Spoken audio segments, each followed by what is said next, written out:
일본 정부는 이번 평양 공동선언에 대해 경의를 표한다고 밝혔는데요. 일본 언론도 대체로 긍정적인 평가를 내놨습니다. 도쿄 연결합니다. 황보현 특파원. 네, 도쿄입니다. 네, 일본 반응 자세히 전해주시죠. 네, 남북 정상이 여러 가지 합의를 한 가운데 일본 정부는 특히 비핵화에 관련된 합의 내용에 큰 관심을 보이고 있습니다. 일본 정부는 남북 공동선언이 한반도의 완전한 비핵화로 이뤄지길 기대한다고 밝혔습니다. 합의를 도출해낸 두 정상의 노력에 대해서도 높게 평가했습니다. 스가 요시히데 일본 관방장관은 합의에 이르기까지 남북 두 정상의 노력에 경의를 표한다고 직접 밝혔습니다. 그러면서 앞으로 중요한 것은 실천이라는 점을 강조하기도 했습니다. 스가 장관은 한반도의 비핵화를 향한 북한의 실천을 포함해 앞서 북미 정상 간의 합의가 완전하고 신속하게 이행되는 게 중요하다고 말했습니다.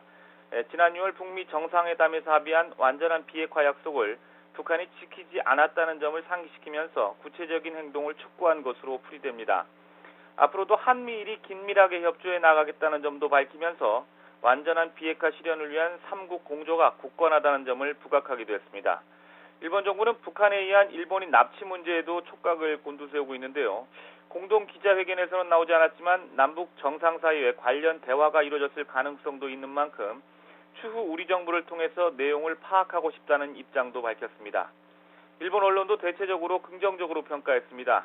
김정은 국무위원장이 처음으로 비핵화에 대해서 직접 언급하고 문재인 대통령이 구체적인 방법을 제시한 것을 비핵화의 진전된 부분으로 지목하며 의미를 부여했습니다.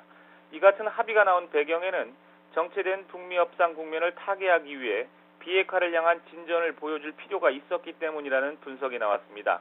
이를 통해서 북미 간 비핵화 협상이 재개되고 나아가 성공적으로 마무리가 되면 우리 정부가 원하는 한반도 긴장 완화 그리고 북한이 원하는 체제 보장의 가능성이 높아지기 때문에 비핵화 진전에 대한 남북의 이해관계가 일치했다는 설명입니다. 하지만 미국이 요구하는 구체적인 비핵화 목록이나 진행표에 대해서 전혀 언급되지 않은 부분은 아쉬운 대목이라고 지적했습니다. 지금까지 도쿄에서 YTN 황보현입니다.